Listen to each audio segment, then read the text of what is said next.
BNP নেতা ফজলুর রহমানের বিরুদ্ধে অপ্রত্যাশিত অসাধারণ ঘটনা ঘটে গেছে। ফজলুর রহমান কল্পনা করেননি যে তিনি এই বেকায়দা করবেন। পুরো বিএনপি তারেক রহমান বিরাট ধরা খাচ্ছেন। ফজলু পাগলাকে নিয়ে তারেক রহমান এখন চোখে মুখে অন্ধকার দেখছেন। তারেক রহমানের একটা পাকনামি মারাত্মকভাবে ধরা খেয়েছে, কঠিন ধরা খাচ্ছেন তারেক রহমান। আজিফ ফজলু পাগলা এবং তারেক রহমান দুইজনে একই দড়িতে পাশ দিচ্ছে। পাশায় একেবারে পাশায় হোগা বরিশাল জানা হয়, ওইখানে যদি একটা বড় ফোড়া হয় চেয়ারেও বসতে পারে না। কঠিন অবস্থা। বাংলাদেশ হয়েছে এখন এই সব কিছুর উপরে গোয়ার উপরে একটা বিস্ফোরণ। এই বিস্ফোরণটাকে ডক্টর মোহাম্মদ ইউনূস পর্বিত পর মোদির ক্যালকুলেশন ছিল হয় আওয়ামী লীগ ক্ষমতায় থাকবে নতুবা বিএনপি ক্ষমতায় থাকবে। এই আওয়ামী লীগ বা বিএনপি তাদের গালে চোপড়াচুপি কইরা যত পাকিস্তানের মধ্যে যত লস হয়েছে, টাকা পয়সার যত লস হয়েছে, বাংলাদেশ এগুলো আবার উঠাই নিয়ে আসবে। ভারতের ক্যালকুলেশন বিশ্বাস হয় না। আওয়ামী লীগরা যদি ক্ষমতায় রাখে এই মুহূর্তে হাসিনা আজকে যদি আওয়ামী লীগ ক্ষমতায় থাকতো দর্শকবৃন্দ আর পাকিস্তানের সাথে নাকানি চুবানি খাইতো, হাসিনা কি করতে জানেন? মোদিজি চিন্তা করেন না, আমার এখান থেকে লোন আইন না আপনার কয়েকশো কোটি টাকা দিয়ে দেবো, কয়েকশো হাজার ডলার মিলিয়ন ডলার আপনার দিয়ে দেবো। চিন্তা করেন না, মন খারাপ করেন না, খালি আমার চিফ মিনিস্টার রাখেন। বেগম খালেদা জিয়া গতকাল সোমবার সন্ধ্যায় তাকে আইসিইউতে নেওয়া হয়েছে। তিনি বর্তমানে আইসিইউতে আছেন। তার অবস্থা খুব বেশি ভালো নয়। এই খবর শোনার পরে ইসলামী ছাত্র শিবির দেশের বিভিন্ন জায়গায় মসজিদে আনুষ্ঠানিকভাবে তারা মোনাজাত করেছে এবং বেগম খালেদা জিয়ার সুস্থতা কামনা করে, তার রোগ মুক্তি কামনা করে তারা মহান রব্বুল আলমিনের দরবারে মোনাজাত করেছে, দোয়া করেছে। মানে জামাতের এই নেতারা কোন রকমে জানতা হাতি নিয়ে পালাইছেন ভাই। মাইকে ঘোষণা দিয়ে গ্রামবাসী জামাতের এই নেতাদেরকে গণধোলাই দিয়েছেন, তারপরে কোন রকমের প্রাণটা বাঁচিয়েছেন। আসলে অপরাধ কি? হঠাৎ করে কেন জামাতের বিপরীতে আপনার একটা গ্রামের বা একটা ইউনিয়নবাসীর এতটুকু রোষানো? ভারত থেকে সাবেক স্বরাষ্ট্রমন্ত্রী আসাদুজ্জামান কামালের এক বক্তব্যে সোশ্যাল মিডিয়া নড়ে চড়ে বসেছে। যেই কথাটা এতদিন আমরা বলতাম, আজকে আসাদুজ্জামান কামালের মুখ থেকে সেই কথাটাই আসছে। কি কথাটা? যে একমাত্র শিবিরই শেখ হাসিনাকে তাড়ানোর সাহস জুগিয়েছে, শিবিরের ভয়েই শেখ হাসিনা দিল্লি পালিয়েছে। কথাটি কিন্তু আজকে একটি টেলিভিশনের সাক্ষাৎকারে অনলাইন মিডিয়াতে আসাদুজ্জামান কামাল কলকাতা বসে এই কথাটি তার মুখ থেকে এসেছে। আমাদের ইমাম, জাতীয় ইমাম জনাব তারেক রহমান জামাত বারাকাতুহু হাসিনা ভাবিছে 1971 যেমন করে করেছিল তেমন করে আবার ফিরে আসবে। কিন্তু 1971 আবার করতে হলে দুইটা কন্ডিশন আছে। হাসিনাকে পাকিস্তানের জেলে পাঠাতে হবে আর ইন্ডিয়াকে সরাসরি সামরিক অভিযান করতে হবে বাংলাদেশে। ইন্ডিয়ার ওই হেডম আছে, বাল্টা আছে। আওয়ামী লীগের কত হেডম? ওইখানে উনি বক্তব্য দিতে দিতে এমন একটা জায়গা পৌঁছে গেছে, বক্তব্য দিতে দিতে শরীর কিন্তু গরম হয়ে যায়, উত্তেজনা চলে আসে। আর ওই উত্তেজনা আসার পরই উনি একটা কথা বলছে যেটা নিয়ে ভাই খুব বেজ্জতিকর ঘটনা ঘটছে ওইখানে। আমি জানি না তার। আসসালামু আলাইকুম দর্শক, নতুন একটি খবরে আপনাদের সবাইকে স্বাগতম। আশা করছি আপনারা ভিডিওর শুরুটা দেখেই বুঝতে পেরেছেন আজকের নিউজটা ঠিক কতটা গুরুত্বপূর্ণ হতে চলেছে এবং ঠিক কোন দিকটাকে ইঙ্গিত করছে। তাই বলবো দর্শক, যারা ভিডিওটি দেখতে শুরু করেছেন তারা অবশ্যই নিউজটি না টেনে সম্পূর্ণ মনোযোগ সহকারে দেখবেন, তাহলে এই বিষয় সম্পর্কে আসল তথ্যগুলো জানতে বা বুঝতে পারবেন। তো প্রিয় দর্শক, আমি আর কথা বাড়াবো না। ভিডিওর শুরুতে আপনাদের যেই ভিডিওগুলোর অংশবিশেষ দেখিয়ে শুরু করেছিলাম সেই ভিডিওগুলোর বিস্তারিত আলোচনা দেখব। তবে তার আগে অনুরোধ, যারা এখনও চ্যানেলটি সাবস্ক্রাইব করেননি সকলে চ্যানেলটি সাবস্ক্রাইব করে পাশে থাকা বেল আইকন বাজিয়ে দিন। আর যারা ইতিমধ্যে সাবস্ক্রাইব করে রেখেছেন তাদেরকে অসংখ্য ধন্যবাদ। প্রিয় দর্শক, চলুন একটি লাইক দিয়ে আমরা ধারাবাহিকভাবে সবগুলো ভিডিওর বিস্তারিত আলোচনা দেখে আসি। দুইজনে একই সাথে মরছেন, দুইজনের রাজনীতি একই সাথে জয় বাংলা হয়ে যাচ্ছে। একটা ভিডিও দেখলাম এআই দিয়ে বানানো, এগুলো ইমপ্রেশন তৈরি করে মানুষের মধ্যে। সেখানে তারেক রহমানকে বানানো হয়েছে জাতীয় ইমাম, বিএনপিতে তাকে জাতীয় ইমাম তারেক রহমান দামাত বারাকাতুহু এইসব কথা বলে তারেক রহমানকে ট্রল যোগ্য বানিয়ে দিয়েছে বিএনপি। সেখানে বলছে আনা ইমামুকুম, আনা তারেক রহমান ইমামুকুম, আনা তারেক রহমান লন্ডনী ইমামুকুম। আমি তারেক রহমান আপনাদের ইমাম, জাতীয় ইমাম। জাতীয় শব্দটা যে বলে ভালো। আব্দুর রহমান সুদাইসের ড্রেস আপ দেওয়া হয়েছে তাকে। আবার আনোয়ার টিভি রিপোর্ট করছে জাতীয় মসজিদ বাইতুল মুকাররমের খতিবের দায়িত্ব পেলেন তারেক রহমান লন্ডনী। এইরকম তারেক রহমানকে ডুবাচ্ছে বিএনপি। এখন তারেক রহমান নিজেই ডুবছে। কি তারেক রহমান একটা পাকনামি করেছিলেন, এটা বিএনপির অনেকেই চাইবে।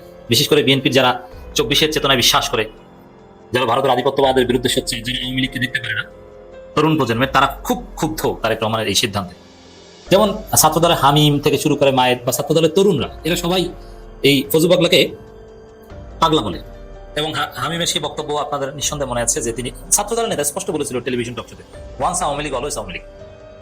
মানে যে সরাসরি শেখ হাসিনার পক্ষে অবস্থান নেয়, শেখ মুজিবের পক্ষে দালালি করে, যে সরাসরি আওয়ামী লীগের পক্ষে দালালি করে, যার পাস সরাসরি ছাত্রলীগ আওয়ামী লীগ, যে 24-এর বিরুদ্ধে অবস্থান নেয়, বিপ্লবের বিরুদ্ধে বলে, বিএনপি শাস্তির মুখোমুখি হয়, তাকে আবার তারেক রহমান নমিনেশন দেয়। এটা ছিল তারেক রহমানের পাকনামি। এই পাকনামিটা এবার জায়গা মতো ধরা খেয়েছে। একদিকে তারেক রহমানকে ছাড়াই বাংলাদেশের ট্রেন ছেড়ে দিয়েছে, গণভোট অধ্যাদেশ গেজেট হয়ে গেছে, নির্বাচনের তফসিল হবে, তারেক রহমান আসার খবর নাই। আর একদিকে ফজলুল পাগলার বিরুদ্ধে কি ঘটেছে দেখেন, বিএনপি নেতা ফজলুর রহমানের বিরুদ্ধে ট্রাইব্যুনালে অভিযোগ। কেমন লাগে? তারেক রহমান যাকে নমিনেশন দেয়, তারেক রহমান যাকে বস মানে, এবং ফজলু পাগলাই তো বলেছেন তারেক রহমান নাকি ভয় পায় ফজলু পাগলাকে। আবার এই ফজলু পাগলা, এই পাগলের বাচ্চা পাগল, ইতরের বাচ্চা ইতর, গাধার বাচ্চা গাধা, জনগণ তো জুতা পিটা করেছে মনে নাই? এই গাধা, এই গর্ধক এই ঘোষণা দেয় যে এই ফজলু পাগলা 5 বছর বেঁচে থাকলে যারা পাগলা বলে তাদের খবর আছে, তুমি বাল ছিড়বা। তোমার মতো পাগল ছাগল ঢাকার রাস্তায় ওপেন ঘুরুক, মানুষ জুতা দিয়ে পিটাবে। এই ফজলু পাগলার বিরুদ্ধে ট্রাইব্যুনালে অভিযোগ দায়ের করা হয়েছে। কেমন লাগে? সাবেক ছাত্রলীগের সেক্রেটারি, সাবেক ছাত্রলীগের সভাপতি, আওয়ামী লীগ নেতা, এবং জীবনে যতবার নির্বাচন করেছে পরাজিত হয়েছে, 4000 ভোট পায়, জামানত বাজেয়াপ্ত হয়, এরকম একটা ইতর শ্রেণীর থার্ড ক্লাস একজন অশিক্ষিত টাইপের লোক, যার কথা বলতে গেলে মুখ থেকে স্যাপ সেটে, এরে নমিনেশন দেয় বিএনপি। আবার একই ট্রাইব্যুনালে এর বিরুদ্ধে মামলা, অভিযোগ দায়ের করা মানে কি? মামলা, আদালত অবমাননার অভিযোগ। এই বিষয়টি কেমন জিনিস দেখেন বিএনপির জন্য। আমি খবরটা একটু বলি, তারপরে বুঝবেন যে তারেক রহমান এবং বিএনপি এই ফজলু পাগলাকে নিয়ে একসাথে যে গলায় ধরে দিতে যাচ্ছে আপনি বুঝবেন। বিএনপি চেয়ারপারসন উপদেষ্টা কাউন্সিলের সদস্য ও সুপ্রিম কোর্টের আইনজীবী। কিসের আইনজীবী? এর সাবমিশন করতে গেলে, হিয়ারিং করতে গেলে মানে অবস্থাটা কেমন হয় একটু আমার জানার খুব আগ্রহ, যে কিসের সাবমিশন করে, সাবমিশনটা কেমন। কোর্ট আইনজীবী ফজলুর রহমানের বিরুদ্ধে আন্তর্জাতিক অপরাধ ট্রাইব্যুনালে আদালত অবমাননার কন্টেম্পট অফ কোর্ট অভিযোগ করেছে প্রসিকিউশন। বুধবার দুপুরে আন্তর্জাতিক অপরাধ ট্রাইব্যুনাল রেজিস্ট্রার বরাবর এই অভিযোগ করা হয়। প্রসিকিউটর গাজী এম.এইচ. তামিম বিষয়টি নিশ্চিত করেছেন। এর আগে শনিবার একটি বেসরকারি একটি চ্যানেলের মুক্তবাক অনুষ্ঠানে তিনি এই ট্রাইব্যুনালের বিচার মাইনে শীর্ষক মন্তব্য করেন। এদিকে বিভিন্ন মন্তব্যের জেরে গত 26 আগস্ট 3 মাসের জন্য ফজলুর রহমান দলীয় সব পদ স্থগিত করে বিএনপি।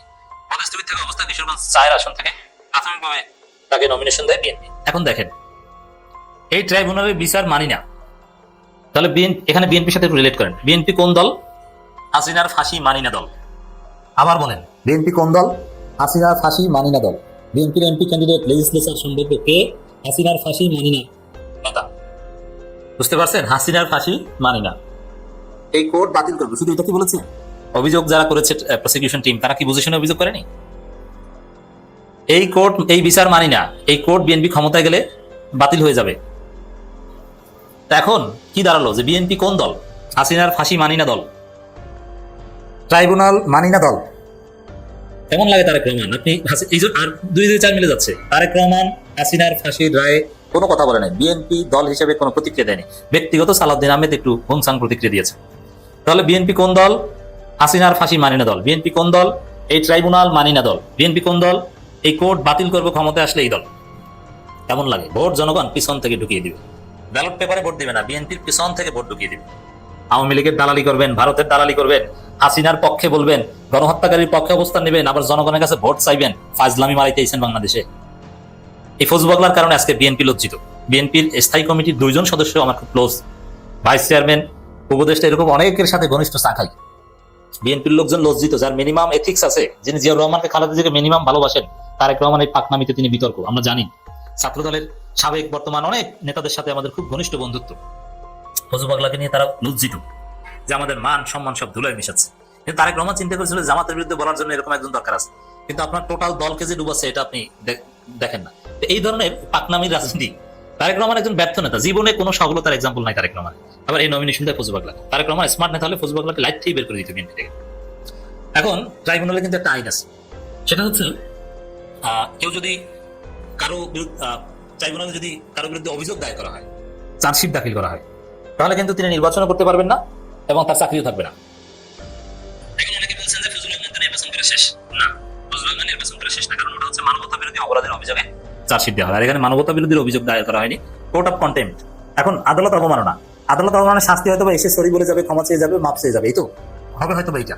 কিন্তু বিএনপি যে পলিটিক্যালি হাসিনার পক্ষের দল হিসেবে প্রতিষ্ঠিত হলো, হাসিনার ফাঁসি মানি না দল হিসেবে, বাংলাদেশ জাতীয়তাবাদী হাসিনার ফাঁসি মানি না দল বিএনপি, এই ভুলের এই ক্ষতির মাসুল বিএনপি দিতে পারবে না। পাছায় একেবারে পাছায় হোগা বরিশালীরা কয় ওইখানে যদি একটা বড় ফোড়া হয় চেয়ারে বসতে পারে না। কঠিন অবস্থা। বাংলাদেশ হইছে এখন এই সব কিছুর উপরে গোয়ার উপরে একটা বিস্ফোরণ।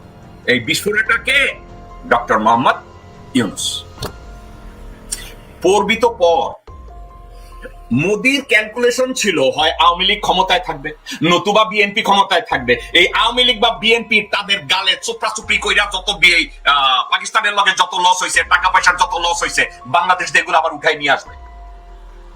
ভারতের ক্যালকুলেশন বিশ্বাস হয় না। আওয়ামী লীগরা যদি ক্ষমতায় রাখে, এই মুহূর্তে হাসিনা আজকের যদি আওয়ামী লীগ ক্ষমতায় থাকতো দর্শকবৃন্দ, আর পাকিস্তানের সাথে নাকানি চুবানি খাইতো, হাসিনা কি কইতো জানেন? মোদিজি চিন্তা করেন না, আমার এখান থেকে লোন আইন না আপনারা কয়েকশো কোটি টাকা দিয়ে দেবো, কয়েকশো হাজার ডলার মিলিয়ন ডলার আপনারা দিয়ে দেবো, চিন্তা করেন না, মন খারাপ করেন না, খালি আমার চিফ মিনিস্টার রাখেন। আর এখন হয়েছে মোদি যেমন কইছে 400 আসন পাইয়া সরকার গঠন করবে, বিএনপির মির্জা ফখরুল, গোর খোদক আব্বাস সবাই মিলে কইতেছে বিএনপি সরকার গঠন করবে, একেবারে নিরঙ্কুশ সংখ্যাগরিষ্ঠতা নিয়ে সরকার গঠন করবে। কিন্তু পার্লামেন্টে গেলে ওই কংগ্রেসের কথা শুনবে আওয়ামী লীগ তো 15 বছর তৈরি রাখছে, বিএনপি 1 বছর পারবে না। কেন পারবে না জানেন? তারেক রহমানকে তারা আদৌ বিশ্বাস করে না। ইন্ডিয়া তারেক রহমানের সুযোগ পাইলে জবাই করে দেবে। ক্যাপ্টেন মাজেদকে যেভাবে মধ্যরাতে জবাই করছে, বজলুল হুদারে যেভাবে মধ্যরাতে জবাই করছে, ঠিক একই ভাবে খালেদা জিয়াকেও মারবে, তারেক রহমানকেও মারবে। কেন মারবে? ইন্ডিয়া হাসিনাকে বুঝিয়েছে দ্যাট জিয়া মুজিব হত্যায় জড়িত। 110% মিথ্যা, কিন্তু হাসিনা এবং তার পরিবারকে এবং ইন্ডিয়া ভালোভাবে বুঝাইছে জিয়া মুজিব হত্যায় জড়িত। আর ওই যে এখন আমার ইদানিং লোকজনরে দেখি মেজর ডালিমরে পূজা করে, আর ওই মুজিব হত্যাকারীদের যারা যারা আছে তাদেরকে পূজা করে। আমার কোনো অসুবিধা নাই ভাই, যারে যেখানে আপনারা পূজা করেন, কিন্তু একটা কথা, মেজর ডালিম বলেন, নূর বলেন, আর অন্যান্য লোকজন যারা বলেন, তারা মিথ্যা কথা বলছে। যখন তারা বলে আমরা জিয়ার কাছ থেকে অনুমতি নিয়েছি, জিয়ার কাছে আলোচনা করেছি, জিয়া ওয়াদা করেছে, এগুলো কি জানেন? তাদের প্রোফাইলকে জাস্টিফাই করার জন্য, তাদের প্রোফাইলকে হাইলাইট করার জন্য, শহীদ রাষ্ট্রপতি জিয়াউর রহমানের নামকে তারা মুজিব হত্যাকাণ্ডের সাথে জড়াতে চাচ্ছে। আমি একটা কথা বুঝি না, মেজর ডালিম, নূর বা অন্যান্য লোকজন, আপনারা যদি আমার কথাবার্তা শুনে থাকেন, কান খুলে শুনেন। 1975 সালের 15ই আগস্ট আপনারা যা করেছেন, এখানে আপনাদেরকে ডিরেকশন দিয়েছে আমি এটা নিয়ে মাথা ঘামাই না। কেন মাথা ঘামাই না? দেশের 90% মানুষ মুজিব হত্যায় সমর্থন দিয়েছে, কারণ মুজিব ছিল স্বৈরাচার। মুজিবের 14 গোষ্ঠী সাফা করে মানুষ যেটা চেয়েছে সেটা করেছেন। আপনারা রয়ের ইশারায় করেছেন না কার ইশারায় করেছেন জনগণ জানতে চায় না। জনগণ মুজিবকে সাফা করে দিতে চাইছে, আপনারা করছেন। আপনারা বলতে পারেন আমরা জাতীয় বীর, জনগণ যেটা চাইছে আমরা ওইটা করছি। এখন আপনাদের এই কর্মকাণ্ডের সাথে করছেন রয়ের ইশারায়, এখন রয়ের ইশারায় আবার মুজিবের নাম, শেখ জিয়াউর রহমানের নামটা ওখানে লাগানোর জন্য আপনারা পাগল হয়ে গেছেন। Colonel Farooq, colonel Rashid, major Dalim এবং নূর, রাশেদ চৌধুরী, আপনারা এইসব বুর্জুকি কথাবার্তা কোথায় পাইছেন? আপনারা কি অনলাইনের নিউ ইয়র্কের হিরো আলমের কাছে ইন্টারভিউ দিয়ে বাল বুঝাইছেন? আপনাদের হেডাল আছে আমার সাথে 10 মিনিট ইন্টারভিউতে বসা আছে? মিসগাইড করছেন। ভারতের আহাজারি গেল তো, ভারত আহাজারি একদিক থেকে, এখন ভারত আরো একটা দিকে আহাজারি। আহাজারিটা কোন জায়গায়? আহাজারিটা হইতেছে ওই জায়গায়, একদিকে এই ভুয়া সনাতনী, এরা তো আসলে হিন্দু না, এরা ভুয়া সনাতনী, এরা এখন চিন্তা করছে তাহলে ভারতের নির্বাচনে এবার জেতা রাস্তা কি, বিজেপি এখন কিভাবে জিতবে। পেহেলগামে এটা করে তারা চিন্তা করেছিল যে আমরা রিয়াল সনাতনীদেরকে মেরে একটা ড্রামা তৈরি করলাম এবং আমরা ক্ষমতায় আসবো নির্বাচনে, জনগণ দেখবে আমরা রাফায়েল দিয়ে আঘাত করেছি। কিন্তু পাকিস্তানিরা এমন দুর্মুষ দিয়েছে, মোদি এখন মন্দিরে ঢুকে ইসকন ইসকন, প্রভুপাদা প্রভুপাদা, বাবা রাম বাবা রাবণ এই স্লোক দিতেছে। আর একটা কাজ করতে পারে, দেখবেন মুসলমানদের মসজিদ এখন যেগুলো 2 বছর হয়েছে তৈরি হয়েছে, ওখানে গিয়াও তারা মসজিদ ভাঙ্গা মন্দির খোঁজার চেষ্টা করবে মসজিদের নিচে। সব মসজিদ মসজিদের নিচে তারা মন্দির খুঁজবে। মনে হয় কি জানেন, রামের পাশার উপরে সবসময় কি গদার বাড়ি পড়ছে চেঙ্গিস খানে, যে মন্দির নিচে ডুবতে ডুবতে শুধু মসজিদের নিচেই ডুবছে? আচ্ছা, লজিক্যালি যদি কোনো ইন্ডিয়ানদেরকে আপনারা জিজ্ঞাসা করেন, ভারতের মুসলমানদের এরা তো ধর্মান্তরিত হয়েছে হিন্দু ধর্ম থেকে। এখন কোন একটা হিন্দু যদি মুসলমান হয়, ফর এক্সাম্পল আমি জিন্নার কথা বলি, জিন্না ছিল second generation of Muslim from Hindu religion. এখন জিন্না তার প্রত্যেক সূত্রে তার দাদা এবং পর্দাদারও তো ছিল হিন্দু। এখন ধরেন ওখানে একটা মন্দির ছিল, এখন ওই মন্দিরটা জিন্না কনভার্ট করে মসজিদ বানায় ফেলাইছে। দর্শক বিন্দু আমার কথাটা মনোযোগ দিয়ে শোনেন, জিন্নার পর্দাদা হিন্দু ছিল, ওখানে একটা মন্দির ছিল, কিন্তু জিন্নার দাদা যখন মুসলমান হয়েছে ওই মন্দির ভাঙ্গা ওখানে মসজিদ বানাইছে। তাহলে মসজিদটা অবৈধ হইল কিভাবে? কারণ ওই মন্দিরটা যাদের ছিল তারা তো মুসলমান হয়ে গেছে। এখন তারা যেখানেই যায় মসজিদের নিচেই শুধু তারা খুঁজে পায় কোথাকার মন্দির। কিন্তু একবারও কি চিন্তা করছে যে মন্দিরগুলো তারা আবিষ্কার করার চেষ্টা করছে, ওই মন্দিরের রক্ষক এবং প্রতিষ্ঠারা কনভার্ট করে মুসলমান হয়েছে, এই জন্য মন্দিরের আর অস্তিত্ব ওখানে থাকার কথা না। এই চিন্তাটা কি কেউ করছে? করে নাই, কারণ ওটা দরকার নাই। সনাতনীরা এই রিয়াল সনাতন না, এরা ইসকনিরা। ইসকনিরা সনাতনীদেরকে অসম্মান করছে, ইসকনিরা প্রকৃত হিন্দুদেরকে ডিপ্রাইভ করছে। আমার কথাটা যদি আপনারা একা একা চিন্তা করে দেখেন, জিন্নার পরদাদা হিন্দু ছিল, সে মুসলমান হয়েছে, মুসলমান হওয়ার পরে তার বাড়ির মন্দিরকে সে কনভার্ট করে মসজিদ বানাইছে। এখন কি মসজিদে আবার এই মোদির ঘরের হারামজাদা শুয়োর যাই ওই মসজিদ ভাঙ্গা আবার ওই মন্দির বানাবে? এই কুত্তা বাচ্চাকে কে পারমিশন দিছে? কারণ ওখানে যারা মন্দির ছিল তারাই তো মুসলমান হয়ে গেছে। মজার কথা কি জানেন, এই 70 কোটি মানুষ যারা প্রতিদিন অর্ধ ভুকা বিছানায় যায়, সন্তানদের মুখে খাবার তুলে দিতে পারে না, তারা অসহায় হয়ে যায়, তখন তারা এই বিজেপিকে ভোট দিতে বাধ্য হয়। পাশাপাশি তারা অত্যাচার, মিথ্যাচারিতা সব মেনে নেয়। কেন মেনে নেয় জানেন? পেটে ক্ষুধা, বুভুক্ষ সন্তান, ক্ষুধার্ত সন্তানরা তাদের চোখের সামনে। ঠিক বাংলাদেশে হাসিনা এই কাজটা করেছে, বিধবা ভাতা, বয়স্ক ভাতা, চুক্তিযোদ্ধা ভাতা এই কাজগুলো করেছে। মোদির জন্য আবার আরেকটা খারাপ দিক, যুদ্ধে হারছে, দেশের লোকজনরা আর তাদেরকে বিশ্বাস করে না। আবার বাংলাদেশেও আওয়ামী লীগ নাই, খুব কষ্টে আছে মোদি, খুব কষ্টে। হাসিনাও এখন এখানে, তাহলে কষ্টটা আরো কি?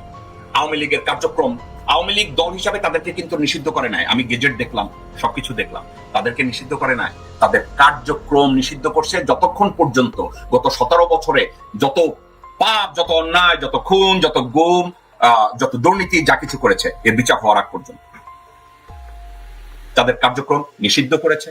নির্বাচন কমিশন তাদের নিবন্ধন স্থগিত করেছে। তাহলে ভারতের জন্য এগুলো খারাপ না? ভারত আজকের যদি পাকিস্তানের সাথে যুদ্ধ হেরেও যেত এবং বাংলাদেশে যদি হাসিনা ক্ষমতায় থাকতো, আওয়ামী লীগ ক্ষমতায় থাকতো, মোদীকে দেখতেন হে হে হাসি দিয়া বাংলাদেশে ভিজিট করতে আসতো। ভারতের সেনাবাহিনীর প্রধান দ্বিবেদী হে হে করে হাসতে হাসতে ওয়াকারের কোলে বসার জন্য আসতো, ওয়াকার আমার হাতে ঘিমা খাইয়া বসে থাকতো জেনারেল দ্বিবেদীর কুক্ষিতে চুমা দেওয়ার জন্য। এখন এটা তো হয় না, একেবারে সমূলে ধরা খাইছে। ধরা খাওয়ার পরে তাদের অবস্থা একেবারে লেজে গোবরে। এই বছরটা ভারতের জন্য ভালো যাচ্ছে না। এর মধ্যে ডক্টর ইউনূস উনি আবার কোথা থেকে রে ভাই এই আমাদের পিতৃতুল্য, আমাদের ভালোবাসার পাত্র, শ্রদ্ধার পাত্র ডক্টর মোহাম্মদ ইউনূস কোথা থেকে নতুন নতুন বুদ্ধি বাইর করে রেখা। এই বুদ্ধি বাইর করার জন্য ডক্টর মোহাম্মদ ইউনূসকে ভারত যেমন বিষের মতো দেখে, বিএনপি তেমনি বিষ তো ভালো থাকে, লোকের মতো থাকে। বিএনপি ডক্টর মোহাম্মদ ইউনূসকে দেখলে মনে হয় তাদের 8 মাস প্রেগনেন্ট, তাদের বমি আইসাই থাকে। প্রেগনেন্ট কিসে প্রেগনেন্ট? ওই যে ভারতে গেছে, ওখানে ইসকনিরা তাদেরকে প্রেগনেন্ট বানায় দিছে। ওই এত বড় 8 মাসের প্রেগন্যান্সি নিয়ে ইউনূসকে দেখলেই মনে হয় ও বমি আসে। আমাদের পিতৃতুল্য ডক্টর মোহাম্মদ ইউনূস আবার কি করেছে জানেন? ইউনূস স্যার নেপালের ডেপুটি স্পিকার ইন্দিরা রানী বাংলাদেশে আসছে। বাংলাদেশে আইসা উনি আবার এর সাথে দেখা করছেন, ইন্দিরা রানা ডক্টর মোহাম্মদ ইউনূসের সাথে দেখা করছে। দেখা করার পরে ডক্টর মোহাম্মদ ইউনূস কি করছে জানেন? ভারতের 7 রাজ্য সহ আঞ্চলিক অর্থনৈতিক কৌশলের আহ্বান প্রধান উপদেষ্টা ডক্টর মোহাম্মদ ইউনূস বাংলাদেশ, নেপাল, ভুটান এবং ভারতের 7টি উত্তর পূর্বাঞ্চলীয় রাজ্যের মধ্যে একটি সমন্বিত অর্থনৈতিক কৌশলের আহ্বান জানিয়েছেন। This is called diplomacy. This is called foreign policy. I dare BNP এই বালের 31 দফা গার্বেজের মধ্যে ফেলাইয়ে দিয়া একটা পলিসি দেখান যেটা এফেক্টিভ এবং এক্সিকিউটেবল, যাতে বাংলাদেশের এক্সিস্টেন্স এইরকম একটা পলিসি আপনি উপস্থাপন করেন। বালের 31 দফা ছিঁড়ে ফেলে দেন। আপনাদের ওই 31 দফা টয়লেট পেপারের মতো। আমি যখন কসম করতে যাই ওই 31 দফার কাগজ খুঁজি। ডক্টর মোহাম্মদ ইউনূসের পলিসির দিকে তাকান, শিখেন। ইন্ডিয়ান সেন্ট্রাল গভর্নমেন্টের দিকে ডক্টর মোহাম্মদ ইউনূস তাকান নাই।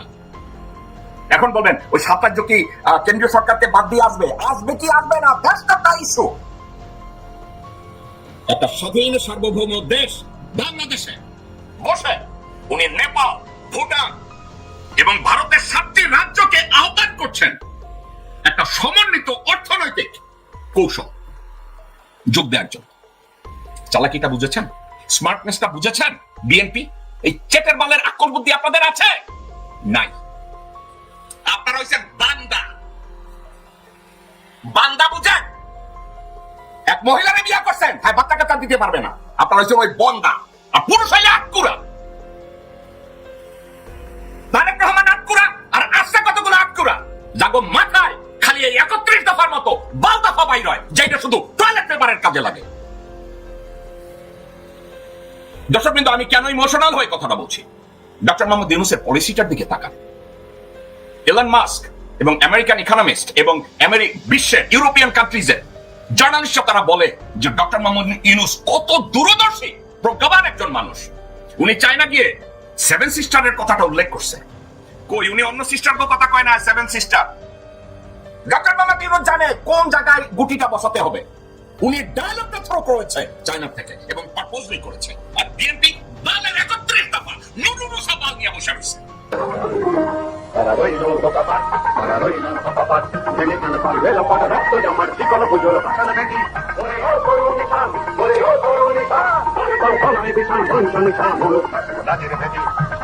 বেগম খালেদা জিয়া গতকাল সোমবার সন্ধ্যায় তাকে আইসিইউতে নেওয়া হয়েছে। তিনি বর্তমানে আইসিইউতে আছেন। তার অবস্থা খুব বেশি ভালো নয়। এই খবর শোনার পরে ইসলামী ছাত্র শিবির দেশের বিভিন্ন জায়গায় মসজিদে আনুষ্ঠানিকভাবে তারা মোনাজাত করেছে এবং বেগম খালেদা জিয়ার সুস্থতা কামনা করে, তার রোগ মুক্তি কামনা করে তারা মহান রব্বুল আলমিনের দরবারে মোনাজাত করেছে, দোয়া করেছে। আর অপরদিকে ছাত্রদল কি করেছে? ছাত্রদল একদিকে যখন খালেদা জিয়াকে আইসিইউতে ঢোকানো হচ্ছে, ছাত্রদল তখন অন্যদিকে ঠিক ওই সময়েই ওই একই তারিখে অর্থাৎ সোমবার 24 তারিখে সন্ধ্যার পরে তারা ঢাকা বিশ্ববিদ্যালয়ের টিএসসিতে তারা বাউল গানের আসর জমাতে শুরু করেছিল এবং তারা সেখানে বাউল গানের আসর জমিয়েছে। ছাত্রদলের যিনি সূর্য সেন হল শাখার আহ্বায়ক ঢাকা বিশ্ববিদ্যালয়ের মনোয়ার হোসেন, তার নেতৃত্বে এবং ঢাকা বিশ্ববিদ্যালয়ের অন্যান্য সকল ছাত্রদল নেতারা তারা বাউল গানে মত্ত হয়ে পড়েছিলেন। এখানে এই বাউল গানে কেন তারা মত্ত হলেন, এরও কিন্তু একটা ইতিহাস আছে। আপনারা জানেন যে আবুল সরকারকে মারধরের কারণে তারা তার প্রতিবাদ জানিয়ে আবুল সরকারকে কেন মারা হলো, কেন তাকে গ্রেপ্তার করা হলো। আবুল সরকারকে মারা বা গ্রেপ্তার করার ব্যাপারে আপনারা তার ভিডিও শুনেছেন। তিনি তো ভালো কথা বলেন নাই। তিনি যে কথাটি বলেছেন, অবশ্যই তিনি এই কথাটি ভালো কথা বলেন নাই। তো তাকে কেন্দ্র করে তাকে আইনের আশ্রয়ে নিয়ে যাওয়াই ওই সময় সবচেয়ে যুক্তিযুক্ত ছিল।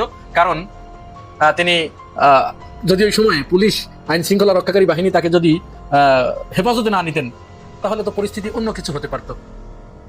যার কারণে তাকে হেফাজতে নেওয়া হয়েছে। এইটার প্রতিবাদে ছাত্রদল টিএসসিতে বাউল গানের আসর জমিয়ে, অর্থাৎ তাকে মেরেছো, দেখো আমরা বাউল গানের মজমা জমাচ্ছি। তারা গান গাইবে, তারা যা খুশি তাই করবে, সেটা তো তারা করতেই পারে, তাদের মনের উপরে তো আর কারো প্রভাব নাই। কিন্তু সময়টা লক্ষ্য করুন, একদিকে খালেদা জিয়াকে দেশনেত্রীকে আইসিইউতে ঢোকানো হচ্ছে, আর অপরদিকে তারা বাউল গানে মত্ত হয়ে পড়েছে স্রষ্টার কাছে, মহান রব্বুল আলমিনের কাছে মোনাজাত বাদ দিয়ে। সেই কাজটি করেছে ছাত্র শিবির। দেশের বিভিন্ন মসজিদে আনুষ্ঠানিকভাবে খালেদা জিয়ার জন্য দোয়া প্রার্থনা করেছে। আমি সবগুলো তথ্য প্রমাণ আপনাদেরকে দিয়ে দিলাম। আর ছাত্র দলের এই আচরণের কারণে অত্যন্ত বিরক্ত হয়ে, এটা বিরক্ত হবারই কথা, যে কেউ বিরক্ত হতে পারে, সুশীল সমাজ যারা, সভ্য সমাজের মানুষ যারা, তারা বিরক্ত হবারই কথা। তো ছাত্র দলের এহেন কর্মকাণ্ডে বিএনপি পন্থী একজন অ্যাক্টিভিস্ট মীর জাহান, তিনি এত বেশি বিরক্ত হয়ে তিনি তার ফেসবুক পেজে একটি স্ট্যাটাস দিয়েছেন। আমি স্ট্যাটাসটা আপনাদের সামনে তুলে ধরছি। বেগম খালেদা জিয়া আইসিইউতে, ছাত্র দল করার কথা দোয়া, কিন্তু তারা বিভিন্ন জায়গায় বাউল গান নিয়ে ব্যস্ত। কারণ আল্লাহর বিরুদ্ধে গিয়ে হলেও কিংবা বেগম খালেদা জিয়াকে আইসিইউতে রেখে হলেও জামায়াতের বিরোধিতা করা লাগবেই। কুলাঙ্গার না হলে বোধহয় ছাত্র দল করা যায় না। এরা কিভাবে পারলো আল্লাহকে কটাক্ষ করা বাউলের পক্ষ নিতে? এটি মীর জাহানের বক্তব্য। মীর জাহানের মতো অসংখ্য মানুষকে ছাত্র দলের প্রতি এরকম তীব্র ক্ষোভ প্রকাশ করতে দেখা গেছে। মানে জামাতের এই নেতারা কোন রকমে জানতা হাতে নিয়ে পালাইছেন ভাই। মাইকে ঘোষণা দিয়ে গ্রামবাসী জামাতের এই নেতাদেরকে গণধোলাই দিয়েছেন, তারপরে কোন রকমে প্রাণটা বাঁচিয়েছেন। আসলে অপরাধ কি? হঠাৎ করে কেন জামাতের বিপরীতে আপনার একটা গ্রামের বা একটা ইউনিয়নবাসীর এতটুকু রোশানল? ভারত থেকে সাবেক স্বরাষ্ট্রমন্ত্রী আসাদুজ্জামান কামালের এক বক্তব্যে সোশ্যাল মিডিয়া নড়েচড়ে বসেছে। যেই কথাটা এতদিন আমরা বলতাম, আজকে আসাদুজ্জামান কামালের মুখ থেকে সেই কথাটাই আসছে। কি কথাটা?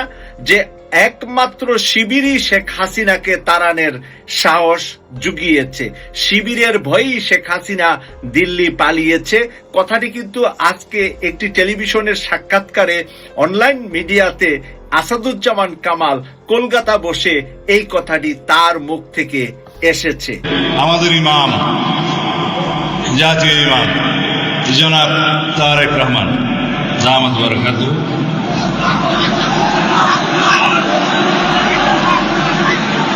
হাসিনা ভাবিছে 1971 যেমন করে করেছিল তেমন করে আবার ফিরে আসবে, কিন্তু 1971 আবার করতে হলে দুইটা কন্ডিশন আছে। হাসিনাকে পাকিস্তানের জেলে পাঠাইতে হবে, আর ইন্ডিয়াকে সরাসরি সামরিক অভিযান করতে হবে বাংলাদেশে। ইন্ডিয়ার ওই হেডম আছে, বালটা আছে। আওয়ামী লীগের কত হেডম, ওইখানে উনি বক্তব্য দিতে দিতে এমন একটা জায়গা পৌঁছে গেছে, বক্তব্য দিতে দিতে। দর্শক, আশা করি সবগুলো ভিডিওই আপনি মনোযোগ সহকারে দেখেছেন। সেই সাথে দর্শক, এই ভিডিওগুলো সম্পর্কিত যদি কোনো তথ্য বা মতামত থাকে তাহলে অবশ্যই কমেন্টস করে জানিয়ে দিন। এতক্ষণ সাথে থাকার জন্য ধন্যবাদ। আবার দেখা হবে আগামী ভিডিওতে কোনো নতুন টপিকস নিয়ে। সকলের সুস্বাস্থ্য কামনা করে বিদায় নিচ্ছি। আল্লাহ হাফেজ।